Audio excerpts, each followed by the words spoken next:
예배 혹시 참여하지 못하시는 분들 온라인으로 꼭 예배 참여해 주시고 모든 것들 참고해서 함께 예배드리는 시간 되기를 바랍니다. 하나님이 세상을 이처럼 사랑하사. 요즘 사진관이 사라지고 있죠. 필름으로 찍던 사진기가 점점 사라짐과 동시에 사진관들도 사라지고 있는 것 같아요. 신문 배달이라는 직업도 옛날만치 이렇게 없는 것 같아요. 그냥 가판대에서 파는 정도. 아침에 신문 배달하는 것도 많이 없어진다는 이야기를 듣고 있습니다. 요즘에 각광받지 못하는 그 직업 중에 하나가 번역가라는 거 혹시 아세요? 번역하려면 얼마나 힘들어요? 통역하려면 얼마나 힘들어요? 그런데 AI 기술이 많이 발전해 가지고 요즘에는 외국에 여행을 가더라도 그 나라 언어를 몰라도 인터넷으로 이 간략한 그 앱을 통해 가지고 한국말로 이렇게 이야기를 하면 간단한 대화 정도는 바로 휴대폰으로 의사를 소통할 수 있는 그런 기술도 많이 발전돼 있고 더 많이 아마 발전될 것 같아요. 그래서 제가 대학 다닐 때만 해도 통번역 대학원 들어가기가 하늘의 별 따기였거든요. 그때만 해도 진짜 그랬어요. 근데 지금은 옛날 같지 않다는 이야기를 들었습니다. 사는 나라를 옮기는 이민자의 경우 순간적으로 갑자기 자존감을 잃게 되는 경우가 많이 있죠. 언어가 다른 세상에서 자신의 장점과 전공을 살리지 못하고 살아가야 되는 그런 환경이 우리 이민 환경이지 않습니까? 모든 것이 안정스러운 부분이 있었는데 어느 날 갑자기 어린아이와 같은, 그렇죠? 와가지고 상점에 들어가기도 처음에는 겁났단 말이에요. 영어로 다 해야 되니까 어린아이와 같이 되어버리는 이런 상황을 이민 오시기 전에 충분히 예상은 하고 왔지만 막상 상황에 맞닥뜨리고 나면 요즘 젊은 사람들 말로 저도 젊습니다. 할렐루야. 요즘 말로 멘붕 온다는 거예요. 멘붕이 뭡니까? 멘탈 붕괴, 이 정신력 붕괴가 된다 이런 말을 쓰던데요. 망연자실한다는 말을 쓰죠, 어르신들. 니고데모라는 사람은 율법의 전문가고 바리새인이었습니다. 그리고 사내들인 공의의 회원이었습니다. 이스라엘에 71명밖에 없는데 그 중에 한 사람이었어요. 오늘날로 치면 국회의원 중에 한 사람이었을 거예요. 이스라엘 사회에서 그것도 존경받는, 요즘 정치가들 존경 별로 못 받는데 그 당시에 사내들인 공의회 의원 그러면은 다 존경받는 사람이었어요. 그런데 오늘날 이 사람에게 소위 말해서 멘붕이 찾아온 겁니다. 예수라는 젊은 사람이 갑자기 나타나서 이스라엘 백성 가운데서 행하는 기적들과, 표적이라 그랬죠, 요한복음에는. 기적들과 가르침을 자기도 이제 접하게 된 거예요. 전에는 간접적으로 접하다가 자기도 너무 궁금해가지고 아마 접했던 것 같아요. 자신이 이때까지 알고 있던 모든 종류의 율법 지식이 하루아침에 와르르르르 무너지는 경험을 한 것입니다. 율법을 모르는 사람이면 이런 경험을 안 했을 거예요. 근데 율법의 전문가였단 말이에요. 근데 예수님께서 율법을 산상수훈에서 해석하시고 이런 것들 들었겠죠. 예수님이 하시는 표적들을 보았겠죠. 이때까지 자기가 가지고 있던 그 지식이 와르르르 무너진단 말이에요. 그래도 니고데모는 아주 정직한 사람이었던 것 같습니다. 자신이 이때까지 부여잡고 있었던 세계관과 자기가 이렇게 붙잡고 있었던 세계가 무너지는 경험을 예수님 때문에 하면서도 그에게는 또 하나의 마음이 있었어요. 진짜 진리가 무엇인지 심각하게 고민을 한 것입니다. 그냥 이때까지 살아왔던 대로 이대로 살면 되지가 아니라 그리고 다른 바리새인들 같은 경우는 자신들이 가지고 있었던 기득권을 지키기 위해 가지고요, 예수님을 정치적으로 매장시키는 그런 작전을 폈고 심지어는 죽이려는 술수를 쓰고 있었던 그런 상황에서 이 바리새인이었던 이 니고데모는 예수님이 말씀하시는 그 진리에 대한 궁금증이 생긴 거예요. 그러니까 정직한 거죠. 자기 살던 대로 못 사는 거예요. 마음에 딱 부딪히니까 저 말 들어보고 표적을 보니까 이게 예산일이 아니거든요. 내가 아무리 이때까지 수십 년을 믿어왔다 할지라도 뭔가 이게 멘붕이 온 거예요. 무너지는 경험을 한 거예요. 그런데도 정직했습니다. 진짜 예수님 저 사람이 말하는 것이 맞는지 자기가 직접 예수님과 대화하면서 그 진리에 대해서 알고 싶은 궁금증이 있어서 다른 사람들의 눈을 피하여 밤 시간에 예수님을 찾아왔다고 했습니다. 밤 시간에. 낮에 못 오는 거예요. 밤에 자기 위치가 있으니까. 여러분, 저와 여러분은 구원의 복음을 언제 만나셨습니까? 만나시고 있습니까? 평이한 일상을 살아가다가 어느 날 번개와 같은 깨달음으로, 갑자기 아무 생각 없이 살고 있는데 갑자기 순간적으로 번개와 같은 깨달음을 주셔가지고 갑자기 복음을 받아들이는 경우가 뭐 없지는 않아요. 그러나 정말 없어요. 이런 경우는 아예 없는 건 아닌데 정말 없어요. 보통은 그렇지가 않습니다. 자신을 잃어버릴 정도의 인생의 질문에 사람이 딱 맞닥뜨렸을 때 주로 마음의 변화를 겪게 되더라고요. 자기 한계를 경험할 때 마음의 변화를 겪게 되더라고요. 언제 사람이 변합니까? 사람은 안 변합니다. 잘 안 변합니다. 나를 봐도 그렇습니다. 잘 못 변합니다. 익숙한 대로 살 가능성이 많습니다. 그런데 사람이 언제 변합니까? 언제 변해요? 내 생각하고 전혀 다른 방식으로 언제 변하게 돼요? 보통은 정말 감당할 수 없는 어려운 가운데서 마음의 변화, 인생의 가치관의 변화, 마음속에 있는 이때까지 익숙한 가치관의 변화는요, 한순간에 변할 수가 없는 거잖아요. 그런데 변화가 일어난다고 할 때 이거는 정말 보통은 감당할 수 없는 어려움, 한계사항을 맞닥뜨렸을 때 그렇게 되는 것 같아요. 니고데모처럼 자신이 가지고 있었던 삶의 프레임, 틀이 있었단 말이에요. 내가 사는 삶의 프레임이 있어요. 그런데 그 틀이 완전히 깨지는 경험을 통해서, 예수님의 복음이 그 깨어진 틈을 통해서 우리 인생을 뚫고 들어오시는 강력한 체험을 하는 것입니다. 여러분, 저와 여러분도 우리 주님께서 우리 삶에 뚫고 들어오신 줄 믿습니다. 우리 삶에 뚫고 들어오셨어요. 아니면은요, 예수님이 뚫고 들어오시지 않으면, 본인이 의도를 가지고 그렇게 하지 않으시면은 우리의 마음이 얼마나 단단한지 모릅니다. 그 틀을 못 깨는 거예요. 니고데모 같은 사람은 말할 것도 없고, 바리새인들, 대부분의 바리새인들은 다 그랬습니다.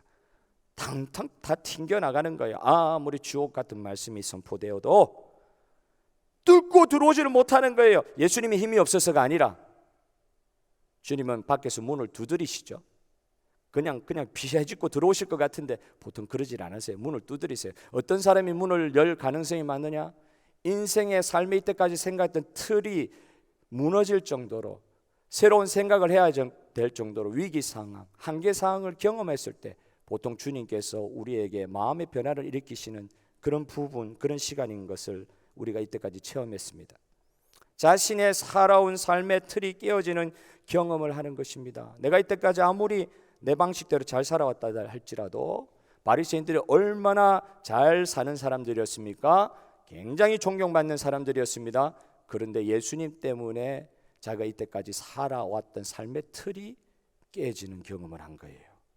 구세주를 만났는데, 우리의 메시아를 만났는데 이런 변화를 겪지 않는 사람이 누가 있습니까? 죽을 병에서 노임받고 허무한 세상 일을 겪고 주님을 따라 나서고 죄악의 짐에서 노임받고 어느 누구 하나 예수님 만났는데 격변, 격동, 어떤 종류의 변화든 겪지 않는 사람이 누가 있습니까? 오늘 이 자리에 예배드리러 온 저와 여러분에게는 주님께서 이런 어려운 가운데서라도 우리 주님께서 그 어려운 가운데서 우리에게 찾아오심으로 말미암아 주님 만나 변화된 사람들이 이 시간 주님께 예배드리는 줄 믿습니다. 예수님 만나면 변화됩니다. 예수님 만나면 변화되게 되어 있습니다. 니고데모는 예수님과 대화한 뒤에 요한복음 7장, 여기 요한복음 3장만 나오는 게 아니라 요한복음의 다른 공간복음에는 니고데모라는 이름이 안 나와요. 그런데 요한복음의 유독히 3장 이렇게 만나고 끝난 거 아니에요. 부자 청년은 도망가듯이 예수님을 버리고 갔지만 니고데모는 어떻게 했다는 표현이 없는데 7장에 니고데모가 또 나와요. 어떻게? 예수님 변호하는 자로 나와요.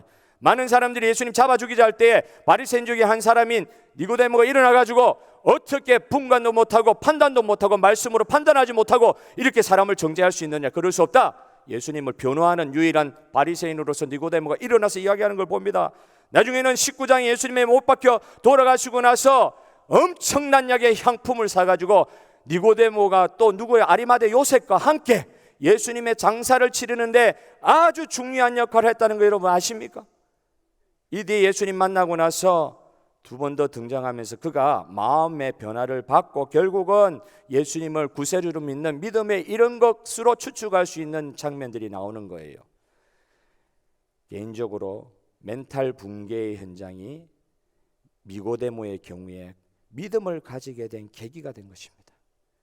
이때까지 살던 프레임이 깨지는 그런 아픔을 겪어서 예수님을 밤에 살짝 찾아오지 않으면 안 될 정도의 심각한 격동을 겪었지만, 이 격동을 통해서 니고데모는 믿음을 받고 믿음을 가지게 되고 믿음으로 구원받은 줄 믿습니다. 이때까지 통하던 모든 것들이 전혀 먹히지 않는 막막한 현실을 맞이한 유례없는 이 코로나 시국에서 우리는 니고데모의 상황을 한번 보시면서 오히려 이런 기회가 인생의 새로운 차원으로, 주님을 새롭게 경험하는 차원으로 들어가는 때임을 믿음의 눈으로 보게 되실 줄 믿습니다. 이때가 예수님으로 말미암아 새로운 창조의 역사를 체험하는 기회가 되기를 원합니다. 그냥 급급히 위기 상황을 당하여 넘기기 바쁜, 그냥 지나고 나서 그때 고생했다는 생고생의 추억이 아니라 그 어려움을 통해서도 그 어려움으로 끝나지 않고 그 어려움을 통해서 주님을 깊이 만나는 계기가 저와 여러분의 삶 가운데 펼쳐질 줄 믿습니다. 먼저 살펴볼 것은 예수님과 니고데모와의 대화, 3장 16절 전에 3장 1절부터 15절에 있는 말씀이에요. 예수님은 니고데모와의 하나님 나라에 대한 잘못된 시각, 니고데모와 대화하면서 니고데모가 이때까지 가지고 있었던 하나님 나라에 관한, 천국에 관한, 이스라엘 백성의 입장에서 보면 천국에 관한 잘못된 시각을 교정해 주고 있는 것을 우리가 보게 됩니다. 어떤 부분을 교정해 주셨습니까? 첫 번째, 구원은, 하나님 나라 들어가는 것은, 천국에 가는 것은 율법 잘 지킨다고 받는 것이 아니다. 이걸 가르쳐 주시는 거예요. 하나님 나라는 니고데모 같은 율법을 잘 지키는 사람, 그 사람이 제일 먼저 첫 방으로 한국이 아니라 천국에 들어가는 것이 아니다. 이거 가르쳐 주시는 거예요. 천국은 어떻게 들어갈 수 있다고요? 중생함으로써, 리제너레이션, born again, 거듭남으로서 가는 것이라는 것을 예수님께서 이야기하여 주십니다. 질문은 이렇게 물어본 게 아니에요. 내가 천국 들어가면 어떻게 해야 됩니까? 이런 질문 하지도 않았는데 예수님께서 바로 묻지도 않는 질문에 그 마음의 중심을 딱 보시고, 너에게 있는 가장 중요한 문제, 구원은 율법 잘 지킨다고 그래 들어가는 게 아니다. 중생이 있어요. 하나님으로부터 오는 중생의 은혜를 받아야, 거듭나게 하시는 하나님의 은혜, 위로 임하는 은혜, 중생의 은혜를 받아야 천국에 들어갈 수 있는 것이다. 중생이 무엇입니까? 다시 태어나는 것, 위로부터 성령과 물로 다시 태어나는 것을 가르치지 않습니까? 니고데모의 세계관이 여기서 깨지는 거예요. 이때까지 붙들고 있었던 세계관, 도대체 중생, 내가 엄마 뱃속에 다시 들어갔다 나오는 게 중생입니까? 그렇게 똑똑한 사람도 영적으로 무지하니까 다시 태어나야 된다, 그러니까 엄마 뱃속에 다시 들어가야 되냐고 이야기하는 거예요. 영적으로 무지하니까 이런 이야기하는 거예요. 세상은 예수님을 모르기 때문에 지금 어두움에 다 속해 있다는 것을 니고데모를 통해서 이야기하십니다. 이스라엘 백성들 다 구원받았다, 하나님 백성이다 이야기하는데 아니다, 천만의 말씀이다. 중생받아야, 거듭나야 하나님 나라에 들어갈 수 있다는 것, 하나님으로부터 은혜를 받아야, 하나님께서 믿음의 은혜를 주셔야, 거듭난 걸 체험해야, 그래야 천국 들어갈 수 있다는 것을 이야기하시면서 니고데모의 이때까지의 세계관을 다 깨버리시는 거예요. 요한복음 1장 10절에 그가 세상에 계셨으며 세상은 그로 말미암아 지음받았으되 세상이 그를 알지 못하였고 자기 땅에 오매 자기 백성이 영접하지 아니했댔습니다. 예수님이 이 땅에 오셔도 대부분의 반응은 예수님을 인정하지도 않을 뿐더러 영접하지도 않았다는 것이 예수님의 판단이셨어요. 우리 사람의 입장에서 볼 때는 정상적으로 세상이 잘 돌아가고 있어 보여도, 왜냐하면 외적으로는 하나도 틀린 게 없으니까, 예수 안 믿는 사람이나 우리들이나 별 차이가 없으니까 똑같이 병 걸리고 똑같이 어려움 겪고 똑같이 기쁠 때 기쁘고 뭐 다른 거 없어 보여도 안 그렇단 말이에요. 정상적으로 세상이 잘 돌아가는 것 같이 보여도 세상은 다 지금 어둠에 속해 있는 것을 알아야 된다고 니고데모에게 말씀하심으로, 니고데모가 이때까지 가지고 있었던 세계가 이스라엘 백성 되면 무조건 천국 간다, 이런 생각을 완전히 깨어버리시는 거예요. 두 번째, 뭘 또 깨십니까?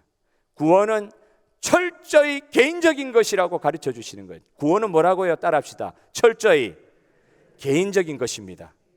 하나님 나라의 일원이 되려면, 내가 천국 백성 되려면 개인적으로 거듭나야 된다는 거예요. 개인적으로 주님 만나야 된다는 거예요. 개인적으로 주님의 은혜를 입어야 된다는 거예요. 이런 말은 그 당시 이스라엘 사람들에게는 혁명적인 말이에요. 이스라엘 백성 공동체 안으로 들어가야 구원받는 백성이지 개인 이야기 잘 안 했단 말이에요. 천국은 철저히 개인적으로 들어갈 수 있다는 그런 말씀을 주님께서 하시는 것이죠. 민족적인 집단 구원 그런 거는 없다는 거예요. 내가 그냥 이스라엘 백성의 표만 사인만 가지고 있으면 구원받은 백성이다 그렇게 이야기하고 있으면 안 된다는 거예요. 교회에 몸만 붙이고 있으면 그러면 구원받은 백성이다 그런 이야기 하면 안 된다는 거예요. 어릴 때 배웠던 찬양 그대로입니다. 돈으로도 못 가요. 박수라도 칩시다.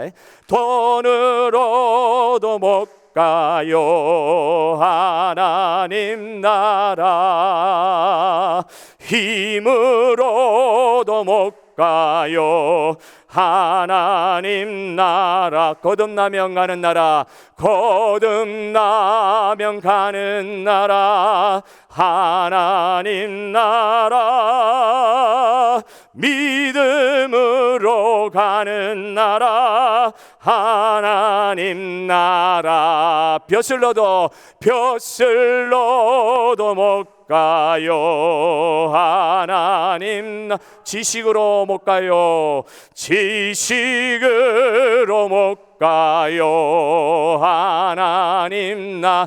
거듭나면 가는 나라, 거듭나면 가는 나라, 하나님 나라. 믿음으로 가는 나라, 하나님 나라. 어여뻐도 못 가요, 어여뻐도 이뻐도 못 갑니다. 하나님 나라. 맘 착해도 못 가요 하나님 나라. 거듭나면 가는 나라, 거듭나면 가는 나라, 하나님 나라. 믿음으로 가는 나라, 하나님 나라. 아멘. 1절만 할 줄 알았지요. 3절까지 다 합니다. 그거 다 해도 못 간다는 거예요. 못 가요. 주일학교 좋은 데 나왔다는 거 자랑하려고 그런 건 아닙니다. 어릴 때 이 찬송 얼마나 많이 불렀는지 몰라요. 우리 믿음이 이런 어린아이와 같은 믿음이 되게 하여 주시면 좋겠습니다. 왜 그렇게 치장을 많이 하는지 모르겠어요. 아무것도 안 된다니까요. 아내 치맛자락 잡고 갈 수 있는 나라가 하나님 나라 아닙니다. 내 아내가 예수님 잘 믿기 때문에 내가 갈 수 있는 나라가 아닙니다. 내 조상이 잘 믿어서 가는 나라가 천국이 아닙니다. 이스라엘 민족인 사인만 있으면 가는 나라가 하나님 나라가 아닙니다. 니고데모에게는 이건 충격이었어요. 그래가지고 천국 가면 안 된다 할 수 없는데 왜 그렇게 가르치냐. 완전히 틀이 깨지는 거예요. 니고데모 개인 그 자신이 구원받아서 가는 나라가 천국인 줄 믿습니다. 세 번째, 천국은 자기의 노력으로 말미암는 인격적 변화, 도 쌓는단 말이에요. 자기 노력이나 열심으로 갈 수 있는 것이 아니다. 가끔씩 이런 착각하시는 분들이 있어요. 나의 잘못된 부분을 고쳐가지고 인격 도야가 이루어지면 그 공덕 따라서 그 행위를 보아가지고 갈 수 있는 것이 천국이라고 생각하는데 주여 아닙니다. 이거는 아닙니다. 열심히 봉사 잘해서 천국 갈 것 같으면 여러분 봉사가 잘못된 거예요. 공덕 쌓는 봉사가 아니에요. 주신 은혜가 너무 커가지고 하나님 영광 위해서 내가 주님의 예수님의 그 뒤를 따라가기 위해서 봉사하는 그 봉사가 은혜의 봉사인 줄 믿습니다. 구원받기 위해서 봉사하는 거 아니에요. 주신 구원 때문에 감격하여 봉사할 수밖에 없는 거예요. 가지 말라 해도 그 길을 갈 수밖에 없는 거예요. 받은 은혜가 너무 많기 때문에. 자기의 행위대로 자격증 따듯이 들어가는 것이 천국이 아닙니다. 그렇기 때문에 가끔씩 상처난 심령들이 회복되는 것, 그런 곳이 천국이다, 이 정도 생각하고 끝나는데, 여러분 천국은 그런 곳으로 끝나는 게 아니에요. 천국은 단순한 회복 정도가 아니라 영혼의 새로운 창조, 주님께서 위로부터 다시 우리를 영혼으로 다시 나게 하시느니 중생으로만, 거듭남으로만 천국에 갈 수 있는 줄 믿으시길 바랍니다. 그러니까 우리가 가진 내세운 조건 가지고 천국 안 가는 것이기 때문에 두려워할 필요도 없는 줄 믿습니다. 누가? 우리가 구원한 것이 아니라 하나님이 우리를 태어나게 하셨기 때문에, 영혼의 근본적인 변화는 우리의 노력으로 이룬 것이 아니기 때문에, 하나님이 우리를 통해 이루신 은혜의 역사이기 때문에 우리가 두려워할 필요가 없는 거예요. 여러분, 죄지었다 가지고 낭망할 일이 생겼다 그래가지고 내가 예수 안 믿는 사람하고 똑같이 다시 돌아가서 살 수 있을 것이라서 착각하시는 분들이 있는데, 중생받은 분들은 절대 그럴 수가 없어요. 주님 떠날 수 없을 줄 믿습니다. 죄로 말미암아 죽은 영혼이 다시 살아나는 것, 영적으로 부활하는 것, 죽었은 영혼이 다시 살아나는 것이 중생이에요. 죽은 영혼에게 생명력을 주셔서 그 영혼을 되살릴 수 있는 분은 우리가 아니라 하나님밖에 안 계십니다. 중생은 온전히 하나님의 작품이고 이것은 오직 은혜로만 이루어지는 걸 믿으시기를 바랍니다. 내 행위로 이룰 수 있는 게 아니에요. 어떻게 우리가 우리의 죽은 것을 살릴 수 있습니까? 요즘에 자주 드리는 말씀인데, 제 설교 드리러 예배 드리러 오는 것이 아니잖아요. 제가 여러분의 마음을 어떻게, 여러분의 마음에 1억 분의 1이라도 변화시키는 그런 말을 제가 할 수가 있습니까? 인간으로 안 되는 거예요. 어떻게 죽은 것을 살릴 수가 있습니까? 내 죽은 것을 내가 살릴 수가 있다고요? 의지적으로 한번 열심히 해보자 그러면은 내 죽었던 심령이 살아나요?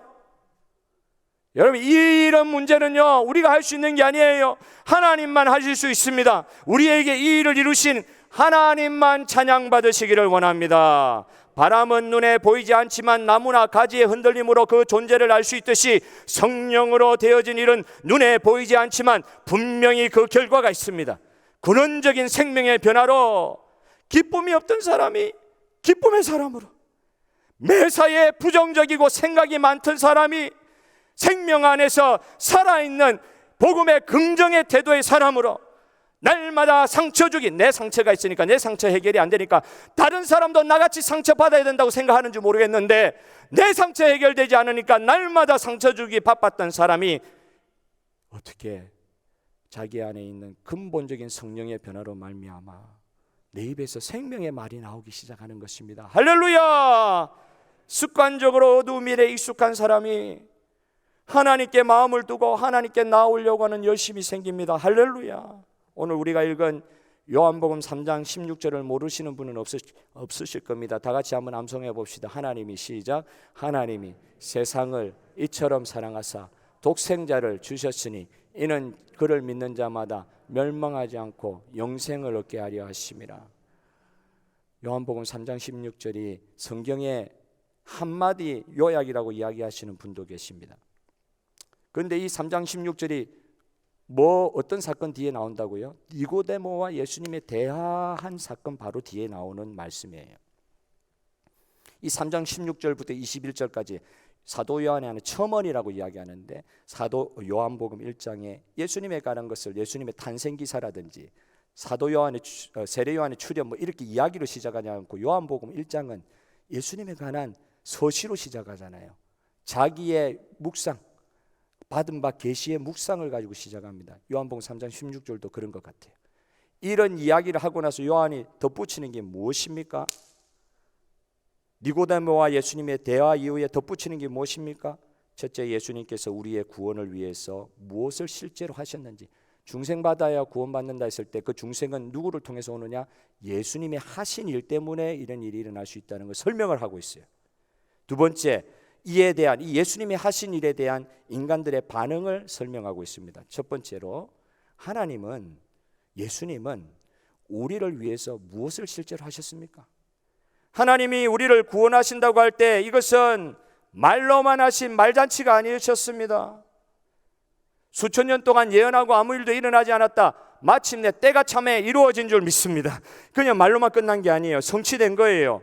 하나님의 우리를 향한 사랑은 말로만 우리에게 사랑한다 사랑한다 그렇게 표현하신 것이 아닙니다. 실제 행동으로 보여주셨던 것인데, 창세기 22장에 무슨 사건이 있습니까? 아브라함이 100세 때 낳은 이삭, 독생한 자기의 100세 때 낳은 아들이잖아요. 그걸 하나님의 말씀에 순종해가지고 그 아이를 데리고 모리아산에 가가지고 잡아서 하나님 앞에 바치려고 하는 그 순간 창세기 22장에 나와 있지 않습니까? 그런 하나님이 이삭을 바치는 것처럼 오늘 3장 16절에는 하나님이 독생자 그리스도를 실제로 우리를 위해서 어떤 동사를 쓰냐면 주셨다 하는 동사를 쓰고 있어요. 주셨다, 보내셨다 이런 동사를 쓰기 전에 뭐 했다고요? 주셨다. 주셨다는 말은 뭐예요? 세상에 그냥 맡겨버린 거예요. 던져버린 거예요. 하나님은 독생자 그리스도를 실제로 우리에게 주신 거예요. 보내었다는 표현 이전에 바친다는 표현에 가까운 주셨다는 동사를 쓰고 있는 것입니다. 하나님이 우리에 대한 사랑은 주시는 행동으로 실제적으로 나타났다. 사랑은 주는 것이라 했죠. 근데 뭘 주냐 이거? 뭘 주었냐? 그냥 하나 초콜릿 먹어라 이런 초콜릿 주는 정도가 아니고요. 내 재산 중에 일부를 너가 가져라 이런 게 아니라 뭘 주셨다고 이야기하십니까? 말씀하십니까? 뭘 주셨어요? 사랑의 때문에 뭘 주셨어요? 초콜릿 주셨어요? 재산 나눠 주셨어요? 사람 붙여 주셨어요? 뭐 주셨어요? 하나님이 세상을 이처럼 사랑하셨다는 말씀을 깊이 묵상하기 전까지 저도 사역자가 됐으니까 또 예수 믿는 사람으로 살아가다 보니까 모든 사람 다 사랑할 수 있다는 그런 주제 넘는 이야기는 못하고 사람들을 내 주변에 있는 사람들을 어느 정도 사랑할 수 있다고 저는 생각했어요. 어느 정도는 사랑할 수 있겠지 생각을 했어요. 그런데 이런 데까지 생각이 미치면서 이건 아니다 손을 들게 되는 거죠. 저는 다른 분들 다른 사람들을 위해서 내하고 아무리 친하다 그래도 제 아들 제 딸을 그분을 위해서 희생시킬 수는 없다는 생각을 하게 됐습니다.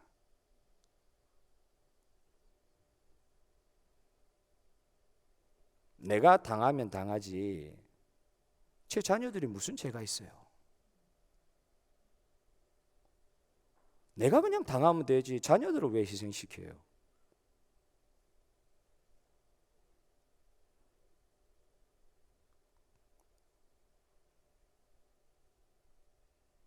그러나 하나님은 그렇게 하셨어요. 근데 누구를 위해서요? 그냥 친한 사람을 위해서 그렇게 하셨다고요? 원수, 적, 죄인 그런 사람들을 위해서 그렇게 하셨다고 성경은 말씀하십니다. 하나님은 우리가 하나님의 원수였는데 적이었는데 먼저 움직여 주셨어요. 하나님과 우리 사이의 관계는 하나님이 먼저 움직이시지 않았으면 가망이 없는 관계였어요. 누가 하나님 찾아요? 갑자기 번개 쳐가지고 하나님 갑자기 사람들이 찾아요? 전도 안 하면 사람들이 교회에 나옵니까? 우리가 복음 전하지 않으면 누가 자기 스스로 어느 날 갑자기 번개 치듯이 깨달음이 와가지고 하나님 찾아요? 원래 사람은 죄악 중에 있는 사람은 하나님 찾지 않게 돼 있어요. 오히려 반대하고 핍박하게 돼 있죠. 그런데 이런 원수를 위해서 하나님께서 자기 독생자 아들이 여러 명 있는 것도 아니고 자기 자신이죠. 신학적으로는 삼위일체 하나님. 자기 자신을 어떻게 보면 그보다 더 중요한 자기 하나밖에 없는 독생자를 그보다 자기보다 더 중요한 거예요.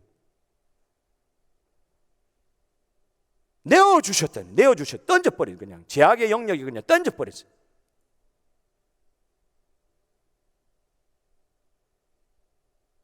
하나님은 독생자를 우리를 살리기 위해서 내어주실 정도로 우리를 사랑하셨다는 것인데 이 진리에 대해 우리는 이 언어 뒤에 있는 실제 뜻에 대한 이해를 넘어 얼마나 이에 대해서 지금 실감하고 있는지 잘 모르겠어요. 저도 잘 모르겠어요.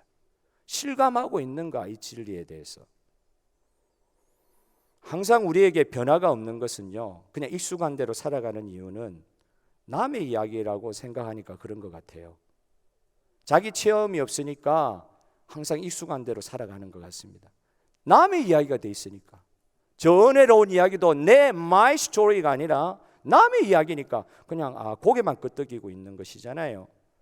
내게 닥치기 전까지는, 내가 해보기 전까지는 액자 속의 그림 같은 것이 이런 것들이더라고요. 평가는 할 수 있을 줄 몰라요. 그 액자 속에 있는 그림을 보고 고개는 끄덕이면서 평가는 할 수 있을지 몰라도 의미 없는 향연, 너무 사랑스럽다, 나 그림을 사랑한다, 이거 의미 없는 말잔치라는 말이죠. 저와 여러분은 이 예수님에 대해서 어떤 믿음을 가지고 계십니까? 이 하나님에 대해서 어떤 믿음을 가지고 계십니까? 아들까지 주신 분이 다른 그 어떤 것도 우리에게 주시지 않겠느냐? 이건 사도 바울의 말이었습니다. 내가 왜 이러고 있지? 왜 이렇게 불신앙의 늪에 빠져 있지? 왜 하나님이 안 믿어지지? 자기 아들을 아끼지 아니하고 우리 모든 사람을 위하여 내어주시니가 어찌 그 아들과 함께 모든 것을 우리에게 은사로 주지 않겠느냐? 할렐루야! 진짜 주님이 아들을 우리에게 주신 게 실제로 믿어진다고 하면 사도 바울의 이 고백을 할 수 있는 것입니다. 로마서 8장 32절에 모든 것이 다 막혔어요. 사망이나 이 하늘의 어떤 권세도 나와 그리스도의 이 사랑하는 관계에서 끊을 것이 없다고 고백하면서 이 사도 바울이 하나님이 독생자까지 우리 사랑을 위해서 우리를 사랑하셔서 주셨는데 다른 어떤 것도 우리 위해 주시지 않겠는데 그 믿음이 생긴 거예요. 그리스도와 함께 모든 것을 받을 수 있는 게 성도의 신분인데 왜 우리는 이렇게 낙심하고 있습니까? 왜 불신으로 가득 차 있습니까? 믿음은 바라는 것들의 실상이요 보지 못하는 것들의 증거라 했는데 왜 살아계신 하나님께 믿음으로 이 시간 반응하지 못합니까? 왜 믿던 대로 믿으려고 합니까? 모든 것을 주실 때 하나밖에 없는 독생자를 우리 위해서 주신 주님께서 이 모든 것을 우리에게 주시지 않겠느냐 이 말이에요. 하나님 사랑에 대한 믿음이 먼저 회복되는 이 시간이 되시기를 주님의 이름으로 축복합니다. 하나님 진짜 우리를 사랑하시면 어떤 모습 우리를 사랑하셨느냐에 대한 그 믿음이 회복되기를 바랍니다. 두 번째, 빛이신 예수님에 대한 우리의 반응이 무엇입니까? 빛이 비치면요, 어두움에 익숙하던 벌레들은 어두운 데 문 열어보셨죠? 창고 문 열어보셨죠? 빛이 비추는 순간 어둠 속에 익숙하게 살고 있던 그 벌레들이 어떻게 합니까? 얼마나 죽을 똥살똥 어둠이 있는 곳으로 피해가는지 모릅니다. 빛이 비쳤는데 어두움의 익숙함으로 생명의 빛으로 나오는 것이 사실 얼마나 어려운지 오늘 이 말씀도 보여주고 계세요. 빛을 비추면 자동적으로 어둠은 물러가는 거 그거 맞습니다. 맞죠? 당연히 빛이 비추면 어둠이 물러가는데 근데 문제가 뭐냐? 그 어두움에 익숙해 살던 생명체에게는요 빛이 곧 죽음을 뜻하는 것 같은 거예요. 원래 그게 아닌데 빛 가운데 환하게 드러나서 살 수 있는데 빛이 죽음을 의미하는 것처럼 무서운 거예요. 빛이 비추어지면 어둠은 물러가겠지만 어두움에 익숙한 생명들에게는 죽음과 같은 고통이 빛이 비추는 고통이더라. 그러고 보니까 자기의 죄짐을 절대 스스로는 질 수도 없고 물리칠 수도 없다는 그 진리를 발견하게 되는 거예요. 예수님의 십자가가 내 삶에 접목되는 것은 그만큼 격렬한 충돌의 현장입니다. 십자가가 내 삶과 충돌한단 말이에요. 예수님을 믿는다는 것은 단순한 지식적 동의나 현세적 문제의 해결점, 현재 어려운 부분을 해결하기 위해서 예수님 믿는다, 그렇게 해가지고는 마태복음 19장의 부자 청년이 예수님께 접근했던 그 방식에서 벗어나지 못하는 거예요. 부자 청년이 정말 좋은 질문을 가지고 예수님 찾아왔습니다. 그런데 예수님이 니고데모와 같이 핵심을 바로 들어가시잖아요. 뭐라고요? 묻지 않는 것까지 예수님이 말씀하시는 거예요. 너 모든 재물을 팔고 내 뒤를, 원래 우리는 내 뒤를 따르라, 거기에 관심이 가야 되는데 너가 가진 모든 것을 팔고 여기 지금 관심이 다 가 있는 거예요. 이게 너무 충격적이니까. 내 프레임이 깨지는 거니까, 틀이 깨지는 거니까 그게 지금 마음이 다 가 있어요. 그런데 그 말씀의 핵심은 내 뒤를 따르라. 예수님 뒤를 따르면 생명이 있을 줄 믿습니다. 그게 말씀이에요. 그런데 이 부자 청년이 예수님이 이 말을 듣자 예수님이 직면하시잖아요. 근심하여 예수님을 떠나갔다고 하지 않습니까? 예수님의 진단은 명확하셨습니다. 이 청년의 근본 문제는 탐욕을 끝까지 붙드는 그의 손을 놓고 끝까지 탐욕된 그 손을 붙잡고 있는 이 손을 놓지 못하고 놓지 못하고 이 양쪽을 다 잡으려고 그렇게 하던 이 청년의 모습이 있는데, 여러분 생명과 빛의 능력을 체험하려고 하면은 양쪽을 다 잡으려 하지 말고 허망한 것을 붙들고 있는 손을 놔야, 그 손을 놔야 생명을 붙잡을 수 있는 게 주님의 해법이셨어요.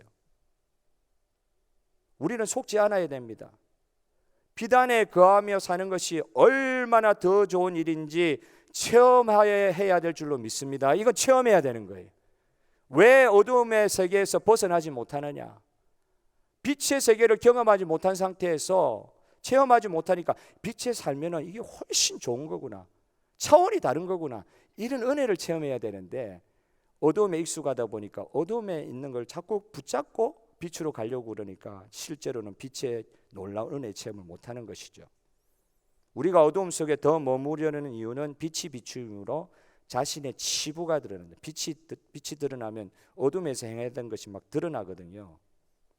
자기의 치부가 드러나는 것을 두려워해서인데, 진정한 치유는 이러한 두려움을 넘었을 때 일어나는 줄 믿습니다. 두려움을 주님께 맡기고 환부를 이 상처 있는 환부를 주님께 내어드리고 주님께서 직접 치료하시도록 할 때 생명으로 회복되는 역사가 일어날 줄 믿습니다. 예수님은 니고데모에게도 이렇게 접근하셨어요. 모든 서론적인 대화를 딱 접고 마음의 중심에 있는 문제를 바로 다가서시는 거예요. 거듭나지 아니하면 하나님 나라에 갈 수가 없느니라. 니고데모에 있어서 가장 큰 문제를 바로 지적하시고, 거듭나지 못한 니고데모의 상황을 바로 지적하시면서 그의 마음을 열도록 도전하시는 것입니다. 그때 생명이 임하는 줄 믿는 것입니다. 의외로 많은 사람들이 이 단순한 믿음에 다가서지를 못하는 거예요. 예수님은 니고데모에게 민수기 21장에 구리뱀 사건 아시죠? 불평하는 이스라엘 백성들에게 그약 처방을 내리십니다. 불뱀을 보내셨어요. 독뱀을 보내셨어요. 독뱀에 물려서 많은 사람들이 죽어갔습니다. 그들이 고통 가운데 뭐라고 외칩니까? 우리가 범죄하였습니다. 진짜 회개인지는 모르겠는데 우리가 범죄하였습니다. 회개의 기도를 사람들이 올려드릴 때 모세를 통해서 하나님께서 그 어려움에서 빠져나올 수 있는 구원의 길을 제시했는데 뭐라고요? 뱀 모양, 독뱀의 모양의 구리로 독뱀의 모양을 만들어 가지고 그거를 장대 위에 높이 달고 이제 달게 했어요. 불뱀을, 구리뱀을 달게 했어요. 그런데 아파하는 사람들이 구원받고 살 수 있는 방법은 뭐냐? 그 구리뱀을 보기만 하면 살 것이다. 그것이 예수님이, 하나님이 이스라엘 백성에게 내려주신 구원의 길이셨어요. 구리뱀을 쳐다보기만 하면 살도록 구원의 방법을 제시했지요. 인자도 이와 같이 들려야 할지니라. 구리뱀 높이 장대 위에 달린 것처럼 인자도, 나도, 예수도 결국은 이 장대 위에 높이 달려야 하리라. 그 말을 듣고 있는 니고데모가 알지 못했겠죠. 그런데 요한복음 19장쯤 가서 예수님이 십자가에 직접 못 박히실 때에 향품 가지고 왔을 때 무슨 마음으로 니고데모가 가져왔을까요? 이때 들은 말이 생각나지 않았겠어요? 장대 위에 달리신 예수님 때문에 내가 구원받는구나. 믿음이 무엇입니까? 구리뱀을 쳐다보는 것이 구원받는 믿음입니다. 사람들은 아야 지금 이 삶의 문제가 너무 아파가지고 지금 곧 죽게 되었으니까, 뱀한테 물려가지고 독뱀한테 물려가지고 곧 죽게 되었으니까 아야 퉁퉁 부어오르는 그 자기 장단지를 보면서, 온통 부어오르는 자기 몸을 보면서 정말 죽음의 공포에 벌벌 떨면서도 구원으로 제시되어 있는 십자가, 저 구리뱀, 장대 위에 달려있는 구리뱀, 아야 그렇게 장막에서 아프다고 그러지 말고 나와가지고 모세의 제시한 그 해법대로 그냥 장대 위에 달린 구리뱀 쳐다보기만 해도 나을 것인데, 살 것인데 아야 하고 있는 거예요. 쳐다보면 기적이 일어나는데 아야 소리는 칠지언정 안 쳐다보는 거예요. 예수님만 믿으면 되는데 이게 되는 것 같은데 안 되는 거예요. 중생 거듭남이 무엇이라고 생각하십니까? 십자가에서 예수님이 하신 일을 쳐다볼 때 그 믿음을 통해 우리를 의롭게 하시고 하나님께서 중생의 나타냄을 우리 가운데 구원으로 허락하여 주시는 줄 믿으시기를 바랍니다. 사랑하는 성도 여러분, 여러분은 중생받은 천국의 백성이 되셨음에도 불구하고 여전히 하나님 나라에 대한 불확실한 믿음으로서 씨름하고 안달하고 전전긍긍하고 있지는 않으십니까? 요즘에 어떠세요? 요즘은 보통 부흥회 가면 그러지 잘 않는데, 옛날에는 부흥회 할 때마다 막 손들으라 그래요. 부흥사가 구원받은 확신 있는 사람 손드세요. 중생받았다고 믿어지는 사람 손드세요. 그럼 막 손들고 그러는데, 문제는 부흥회를 1년에 한 번 하고 1년에 두 번 하고 1년에 세 번 하면은 부흥회 참여할 때마다 손드는 사람이 있는 거예요. 그 말은 뭐예요? 제일 처음 손들었던 게 허무해져 버리고 두 번째도 또 손들어야 되는 거예요. 그 전에 구원받은 그 사실에 대해서 믿음이 없는 거예요. 오늘 밤에 구원받았다고 생각하는 사람들 손 드십시오. 저는 뭐 그 신학에 다 동의하는 거 아닙니다. 왜 자꾸 중생을 여러 번 받아야 된다고 생각을 하십니까? 중생 받은 것 같기도 하다가 또 죄지으면 불안해지고 오늘 왠지 다시 중생 받아야 될 것 같은 그런 생각들에 사로잡혀 있지는 않으십니까? 그 옛날 루터가 그랬듯이 항상 불안한 거예요. 구원의 상태에서 두려워하면서 영생의 기쁨을 누리지 못하고 율법의 행위, 무릎으로 계단을 피가 나도록 올라가는 거예요. 죄 지은 게 있기 때문에, 고행을 해야 되기 때문에. 무릎으로 계단을 올라가며 성소로 나아갈 때 그는 이렇게 해서라도 나의 죄를 회개하고 영생의 기쁨을 누리는 게 아니라 항상 구원의 불안 가운데 쌓여가지고 긴장하면서 살고 있지는 않습니까? 루터와 같이 노이로제, 불안증, 공황장애, 스트레스로 고통받으면서 주의 일을 하기 위한 당연한 대가 지불이라고, 주를 위한 고생이라고 생각하고 있지는 않으십니까? 바울은 감옥 안에서도 구원의 감격과 기쁨으로 마지막까지 사야겠다고 했는데, 주님의 나라를 위해 당연히 받아야 될 희생처럼 이 모든 고생은, 그러니까 주님의 나라를 위해서 내가 받는 희생이라 생각하고 고생이라 생각하면서 이런 것들이 필요하기다, 이런 어려움이 있어도 내가 인상은 쭉 부리고 있지만은 참아야지 그렇게 하면서 구원의 기쁨 다 사라져버리고, 어떤 면에서 어떻게 보면 항상 불평하면서, 왜 나에게 이런 삶의 안경을 주셨지만 그래도 참아라고 하셨습니까? 참겠습니다. 구원의 간격에 사로잡히지 아니하고 여전히 자신을 괴롭히고 주변에 있는 사람들을 괴롭히는 그런 삶을 하나님이 기뻐하실 리가 없다는 것입니다. 주님 안에서의 삶을 의와 평강과 희락이라고 말씀하여 주셨습니다. 로마서 14장 17절, 하나님의 나라는 먹는 것과 마시는 것이 아니요 오직 성령 안에 있는 의와 평강과 희락이라 말씀하여 주셨습니다. 하나님은 되었다고 말씀하시는데 나는 안 되었다고 계속 불안해하는 거예요. 이게 바로 불신앙의 죄라는 것입니다.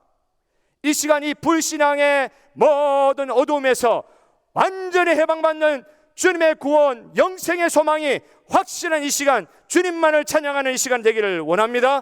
구원받은 자로서 누려야 될, 당연히 누려야 될 그리스도 안에 있는 의와 평강과 희락을 누리는 삶, 이 자체를 빼앗기지 않는 삶이 되게 하여 주시옵소서. 이것도 제가 너무 이렇게 강요하지 않게 하여 주시옵소서. 의와 평강과 희락, 저와 여러분 가운데 있는 이 누려야 될 구원의 가치들, 이거 잃어버리지 말고 쏘가면서 살지 말고 성령께서 우리를 의와 평강과 희락으로 인도하시는 것이 분명한 하나님의 약속인데, 중생받은 성도들에게 주시는 삶의 확실한 증표인데, 의와 평강과 희락 가운데 모든 불신앙적인 요소를 제거하고 담대한 믿음 가운데 주님께서 오늘 저와 여러분에게 주시겠다고 약속하신 의와 평강과 희락이 저와 여러분의 삶에 가장 확실한 구원의 증표가 되게 하여 주시옵소서. 이 증표를 잃어버리지 않게 하여 주시옵소서. 여러분 믿음대로 될 줄로 믿습니다. 의와 평강과 희락 분명히 구원받은 백성들에게 주시는 선물입니다. 당연한 것입니다. 이거 없는 것처럼 살아가면 안 돼요. 시험 다 의미 없습니다. 주님 주시는 구원의 백성에게 주신 의와 평강과 희락 가운데 주님께 영광 돌리는 저와 여러분의 삶이 되시기를 주님의 이름으로 축복합니다. 찬송 우리 다 같이 부르시면서 하나님 앞에 예물로 헌신하도록 하겠습니다. 찬송 299장